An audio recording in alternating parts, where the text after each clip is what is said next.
Noite maravilhosa, MED Paraibana. Eu sou Beatriz, eu estou concorrendo ao cargo de presidente do Conselho da Federação para o ano 2019. Eu estou como atual presidente da Líder e estou como assessora da presidência na Federação Paraibana de Empresas Juniores.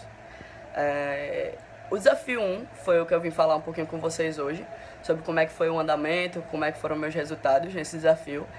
Ele foi realmente complexo, foi um desafio que demandou um pouco de tempo, a gente precisou conversar com muita gente, muitos ex-membros da federação, para poder entender um pouco mais sobre a nossa cultura e sobre a nossa história. São dois pilares que a gente precisa discutir cada vez mais, a gente precisa entender bastante a nossa história para começar a dar voos mais altos, para começar a ter um futuro cada vez melhor. A primeira parte do desafio foi basicamente para a gente montar um manifesto sobre a nossa visão do MED paraibano, da cultura do Carcará, da nossa cultura enquanto paraibano e em como os meus valores e as minhas crenças se encaixam nessa cultura. E foi um desafio bem interessante de fazer, eu nunca tinha produzido um manifesto, mas basicamente eu produzi um manifesto em torno do voo do Carcará por uma Paraíba de alto impacto. Eu pautei meu manifesto nos 5 valores da federação, sendo o primeiro o compromisso com resultados, que eu acredito que seja um dos valores principais. Nosso compromisso é realmente impactar a Paraíba, de trazer resultados para nosso estado, e para isso a gente precisa trazer resultados primeiramente para a nossa AJ. Outro valor foi a transparência. A transparência eu acredito que é um dos valores, um dos pilares básicos que a gente tem no nosso MEG, e que a nossa federação precisa crescer cada vez mais em cima desse valor. A gente precisa ter transparência tanto de ação, quanto de ideias, quanto de indicadores, de fato, para que a gente consiga acompanhar o desenvolvimento da nossa federação, que a gente consiga saber em que patamar a gente está para continuar se desenvolvendo. No próximo valor, que é o de resiliência, a resiliência é um valor intrínseco do paraibano, é um valor que acompanha tanto a história da Paraíba quanto a história da PB Júnior desde o seu início. Uma história tão marcada de reinícios, de ciclos, de construções e reconstruções, precisa de gente resiliente. Na verdade, todos nós, empresários juniores, a gente passa por diversas dificuldades, mas a gente consegue superar elas, a gente consegue ser resiliente, a gente consegue se reconstruir diante das adversidades. Um outro valor que é extremamente importante é o de amor pela federação. Esse valor, para mim, ele é extremamente importante, principalmente devido ao amor que a gente tem que ter pelo nosso estado.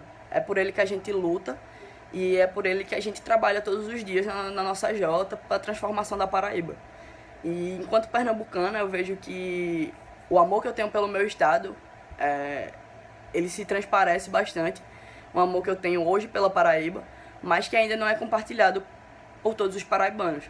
Que a gente precisa incitar cada vez mais, explorar cada vez mais a nossa cultura, conhecer cada vez mais nossa história para se apaixonar pelo estado incrível que é a Paraíba.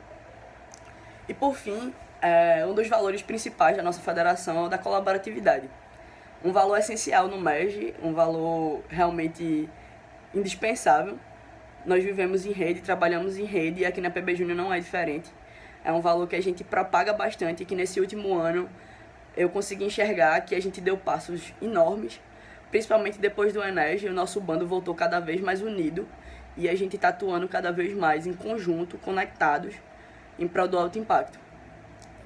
A segunda parte do desafio foi extremamente interessante, foi analisar basicamente qual tinha sido o impacto da PB Júnior em relação ao MEG nacional, desde a sua criação, e realmente analisar esse impacto é extremamente enriquecedor para mim, porque a gente percebe que a PB Júnior ela passa por diversas quebras, por diversos ciclos, mas que a gente não para de querer crescer, e a gente sempre se levanta para alcançar patamares ainda maiores.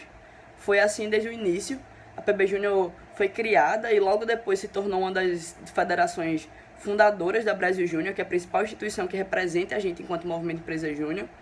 A nossa federação já foi responsável por montar um ENEEG, já tivemos diversos produtos de alta qualidade, como o Nego nas últimas edições. A gente já teve Integração Sim Senhor, que foi um importante evento, que a gente conectava mercado, conectava empresários juniores. E a nossa relevância em relação ao MEG nacional, ela já foi enorme. Nós já tivemos importantes figuras representando a gente no time BJ, importantes pessoas na diretoria executiva da Brasil Júnior, e isso me deu um gás enorme para poder pensar em por que a gente não tem essa visibilidade que a gente tinha antes enquanto Brasil. Por que a PB Júnior não tem o seu espaço que merece no topo do cenário nacional? E é por isso que a gente vai lutar esse próximo ano. É por uma Paraíba de alto impacto e é por uma Paraíba que vai voltar para o lugar que merece, para o topo. E na terceira parte do nosso desafio, a gente deveria analisar 5 gestões anteriores na PB Júnior. E eu analisei algumas gestões que eu consegui conversar com bastante membros, com bastante pós-júnior da federação, que me deram muitos insights legais, que me contaram muita história boa sobre a federação. E que eu tô doido para compartilhar com vocês no meu relatório. Mas que basicamente a primeira gestão analisada foi a de 2013, que foi a gestão que realizou o ENEES em conjunto com a FAGEP, um evento incrível que juntou as federações do Nordeste, as federações tão próximas da gente. Foi um evento que trouxe muita conexão, muito conteúdo para a nossa rede. Em 2014, a gente teve o fortalecimento do Integração Sim Senhor, a gente teve uma reorganização na gestão, uma tentativa de fazer com que a PB Júnior voltasse a respirar, que voltasse a atuar de forma mais forte, como era antigamente. E em 2016, nós temos a Federação Mais Cheta sendo consolidada. Então a gente se torna reconhecida nacionalmente como a Federação Mais Cheta no Brasil. E em 2017, a gente tem 2 marcos extremamente relevantes, que é o Nego, a volta do Nego como um evento imersivo, um evento que foi incrível, marcou bastante os resultados da nossa rede em 2017. E a consolidação da cultura do Carcará, a criação da nossa cultura e de como a gente se enxerga hoje. Foi um ponto crucial para a gente e hoje a gente ainda está nessa fase de consolidação da nossa cultura, de se entender enquanto Carcará, mas foi um pontapé inicial que a nossa federação deu, que foi extremamente relevante.